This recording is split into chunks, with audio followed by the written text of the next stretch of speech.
एक जो विषय था कहीं ना कहीं उस पर चर्चा हो रही थी, कहीं पर खुद को डिफेंड किया था, यहाँ पर तंज कस रहा था कि भाजपा सिर्फ वोटों की राजनीति करती है और वोट बटोरने के लिए लोगों के दरवाजे खटखटाती है, भाजपा कुछ नहीं कर रही है। दूसरा बड़ा आरोप यह था कि लॉकडाउन लगा दिया गया है, काल है, इस संकट काल में तमाम इस से ऑर्डर्स जो है वो फ्लैश क्यों हो रहे हैं, इस तरह से बातें क्यों हो रही है, जिसका राजनीतिक रूप आने वाले समय में हो सकता है।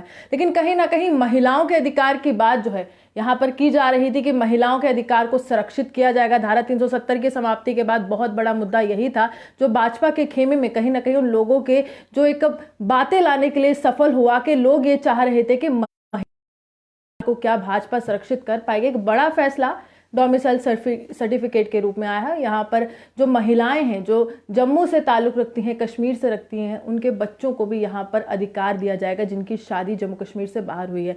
बात करने के लिए पूर्व मंत्री प्रिया सेठी जी मेरे साथ, इनसे जानेंगे कि पिछली बार हमने कुछ सवाल किए थे और आज ये किस तरह से पक्ष जो है भाजपा का रख रही है। क्या लगता क्या है कि वुमेन राइट्स को कितना प्रिजर्व किया है?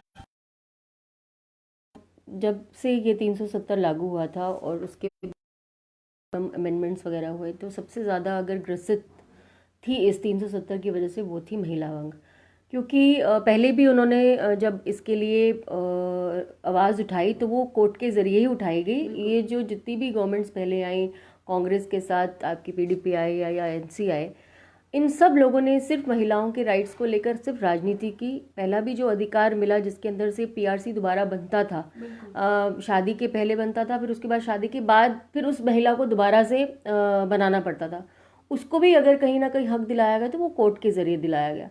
लेकिन पहली बार 370 हटने के बाद जो महिला जिनके बच्चे जिनकी शादियां बाहर हो जाती थी, पुरुष वर्ग अगर शादी करता था तो उसके बच्चों को राइट्स मिल जाता था, लेकिन जब महिला शादी करती थी बाहर तो उसके बच्चों को उसके हेरिडिटी राइट्स जो थे, प्रॉपर्टी राइट्स, एंसेस्ट्रल प्रॉपर्टीज़ के राइट्स जो थे उससे वंचित किया जाता था।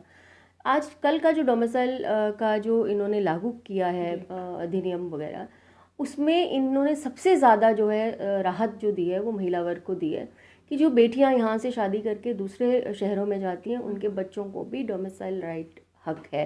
तो ये सबसे बड़ी जीत है महिला वर्ग के लिए और ये सबसे बड़ी देन है भारतीय जनता पार्टी के केंद्र शासित प्रदेश की और इसको यूनियन टेरिटरी और जो आपके होम मिनिस्ट्री है, हमारे माननीय प्रधानमंत्री जी है, सबसे बड़ी देन भारतीय जनता पार्टी की। यही डिमांड हम पहले से करते आ रहे हैं 70 सालों से, जब से हमारी जनसंघ बनी है, जब से हमारा ये सिस्टम बना है, जब से हमारी पार्टी का नींव रखी गई है, तब से हम सबसे पहला यही कहते हैं कि 370 हटेगा और हटने के बाद सबसे ज़्यादा राहत जो है महिला वर्ग। लेकिन यहाँ पर धारा 370 का जिक्र आपने किया तो राजनीति काफ़ी हुई है। जब से धारा 370 की समाप्ति हुई है काफ़ी राजनीतिक हुई है और ये भी सवाल उठाया गया कि पीएस से क्यों एक्सटेंड कर दिया गया, कुछ लीडर्स को नज़रबंद किया गया, क्यों उनको इस तरह से बाहर आने का मौका नहीं मिल रहा। लेकिन अभी महिलाओं के अधिकार की बात है तो तब महबूबा मुफ्ती भी सरकार में थी, तमाम बातें आपके वहाँ पर होती थी, एक कैबिनेट था, आप उसमें मंत्री थी। उस समय उस राजनीतिक दल का जिसके साथ आपकी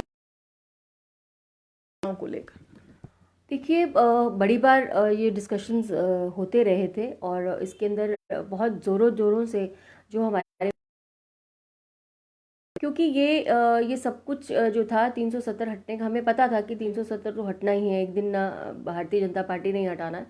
तो हमारी पूरी तमाम लीडरशिप, जो स्टेट लीडरशिप है या सेंट्रल लीडरशिप, और डे 1 से हमने अपने विजन डॉक्यूमेंट में हर एक चीज़ में हमने साफ किया था कि 370 हटेगा और विमेन राइट्स के लिए हम खड़े होंगे। तो आज जो खड़े हुए हैं हम लोग और एक राहत जो दी है वो भारतीय जनता पार्टी के स्वर्ण अक्षरों में लिखा जाएगा आने वाले समय के अंदर कि 70 साल से जो महिला वंचित थी अपने राइट्स के लिए और कोर्ट के दरवाजे खटकाती थी, आज उसको कोर्ट का दरवाज़ा खटकाना नहीं पड़ेगा। उसको भारतीय जनता पार्टी उस महिला के साथ, उस वर्ग के साथ खड़ी हुई महसूस होती है। विपक्ष बहुत आप पे हमलावर होता है, कहते कि आप राजनीति ज़्यादा करते हैं, जब यहाँ पर इलेक्शन होती है हर एक दरवाजे को खटखटाते हैं, लेकिन जब आप मंत्री बनते हैं या आपको कोई जिम्मेदारी भी मिलती है तब आप सब भूल जाते हैं।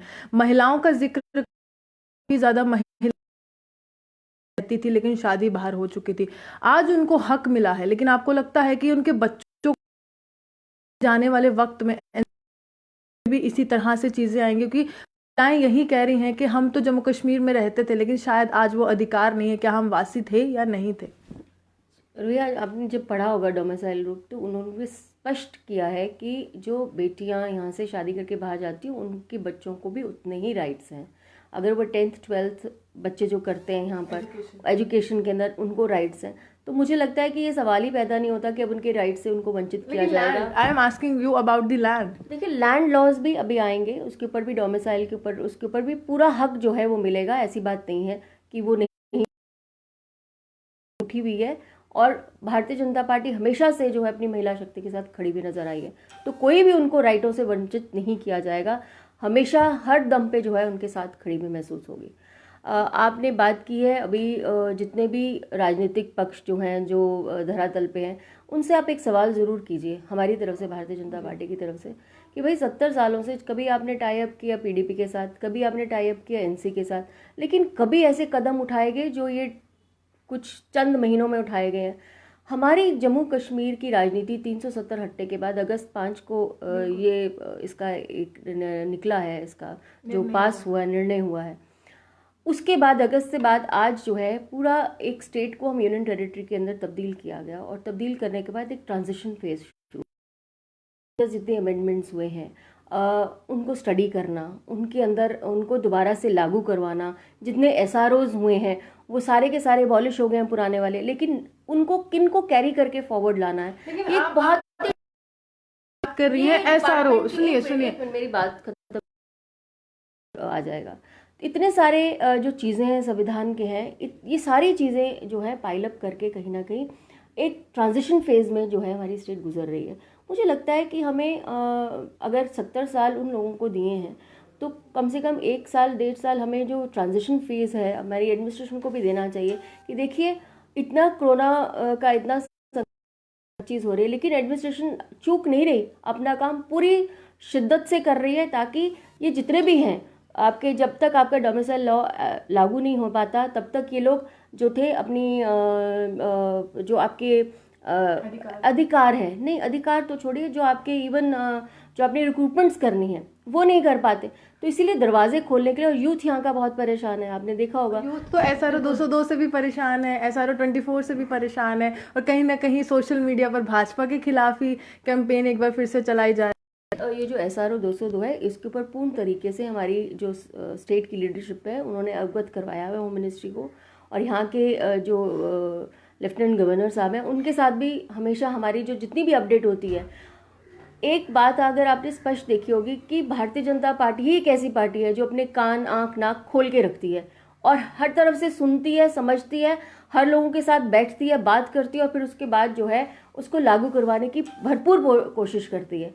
तो आने वाले समय के अंदर और जिस तरह से इन लोगों ने राजनीति की 70 सालों के अंदर, चाहे वो कोई भी पार्टी हो, आज सारी पार्टियां जो है बोलती हैं, लेकिन 70 सालों से उन्होंने हमें जम्मू कश्मीर को हमेशा से अपने राइट लेने के लिए जम्मू राइट करना पड़ा था। कहती है कि 70 साल में वो नहीं हुआ जो आपने किया, क्योंकि आपने स्टेट का दर्जा वापस ले लिया और कहीं ना कहीं केंद्र शासित प्रदेश बना लिया। गुलाम नबी आज़ाद का ये तर्क है आपके ऊपर। वो जब सामने आए थे मीडिया के, उन्होंने कहा था कि हम एक मुहिम सी चलाएंगे भाजपा के खिलाफ, क्योंकि हमें स्टेट वापस चाहिए। गृह मंत्री भी कह चुके हैं कि जल्द ये होगा। कब तक होगा? देखिए, पार्लियामेंट के अंदर जब एक गृह मंत्री पूर्ण रूप से बहुत पेशेंस के साथ और बहुत अधिकार के साथ जब ये बात रखते हैं, तो उनकी गरिमा को वाक्या देने कांग्रेस के लिए शोभा नहीं देता। यूनियन टेरिटरी को क्या मजबूरी थी, क्यों दिया गया, उसका स्टेटहुड वापस, और माननीय प्रधानमंत्री जी ने भी कहा है और माननीय हमारे होम मिनिस्ट्री साहब ने भी कहा है, Amit Shah of the parliament कहा है कि हम वापस जो है आपको स्टेटहुड देंगे। एक बार सारा चीज़ें जो है कोऑर्डिनेशन से हो जाए, एक बार हमारी जितनी भी आपकी यूटी में बदलाव आने थे वो आ जाए, उसके बाद स्टेटहुड वापस है। ऐसा नहीं है। ये जितना भी आपका जो नहीं वो सारा का सारा आज की डेट के अंदर पाकिस्तान एकदम से कोशिश कर रहा है कि वो किस तरह से मिलिटेंसी को इसको बढ़ावा दिया जाए। तो कहीं ना कहीं इस संज्ञान को देखते हुए कि मिलिटेंसी ना बढ़े, यूथ जो है मिलिटेंसी को ज्वाइन ना करें, आर्म्ड फोर्सेस को पूरा साथ मिल पाए, इस तरह से इन चीज़ों को देखते हुए होम मिनिस्टर ने कुछ संज्ञान लिया है। जब ये चीज़ें शांत हो जाएंगी, आपको पूरा कश्मीर जो है वो कन्याकुमारी तक जाएगा कि एक भी वहां पे मिलिटेंट नहीं होगा। आपका कहने तो का आने मतलब वाले है समय कि के अंदर यूटी इसलिए बनाई गई, आतंकवाद बहुत पनप रहा था, तो कहीं ना कहीं उनका भविष्य अंधकार में जा रहा था, इसलिए केंद्र ने अपना दबदबा दिखाया। केंद्र शासित, केंद्र मंत्री की बातों को भी रखा जाएगा, गृह मंत्री की बात के अंडर ये पूरा मामला आएगा। उसके बाद जब आतंकवाद खत्म हो, आप सोचे बिल्कुल, वो तो अमित शाह जी ने पार्लियामेंट के फ्लोर पर कहा है कि कुछ निर्णय लिए जाते हैं देश को हित में रखते हुए, और प्रिय होता है तो हम रहेंगे, हमारी स्टेट रहेगी। तो हम पहले हम अपना स्लोगन भी, अगर भारतीय जनता पार्टी यही लगाता है कि nation second and self last, तो उसके अंदर ये जब निर्णय आता है तो उसके अंदर हम सबको उस निर्णय के साथ खड़ा हुआ हमको रहना चाहिए। हमको अपना देश प्यारा है, ये नहीं कि आतंकवाद बढ़ जाए, यूथ उसमें हो जाए।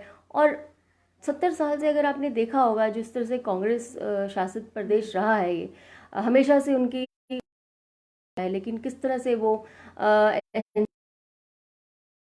तो आपने इतना बदलाव कर दिया जो किसी ने सोचा नहीं था। वो बिल्कुल रूहानी जी, आईआईटी आपने मांगा नहीं, जम्मू वालों ने आईआईटी मिला यहाँ पर।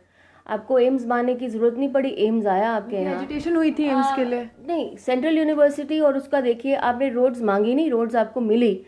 आपके अंदर बहुत सारे ऐसे प्रोजेक्ट्स हैं जिसको अमली जामा पहनाया गया।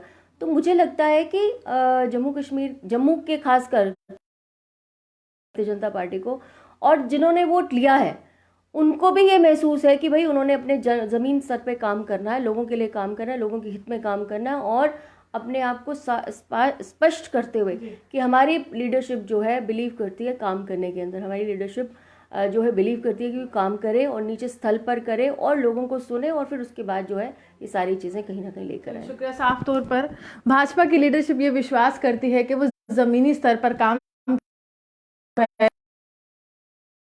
देश में अगर विपक्ष का किरदार दिखाएं तो वो सवाल पूछने का, जनता से जुड़े सवाल पूछने का, तमाम सवाल थे, और उनका कि आप यहां पर सहमत होगे जो भी उन्होंने कहा। लेकिन आने वाला वक्त सवाल कर रही है कि स्टेटहुड का दर्जा वापस दिया जाए,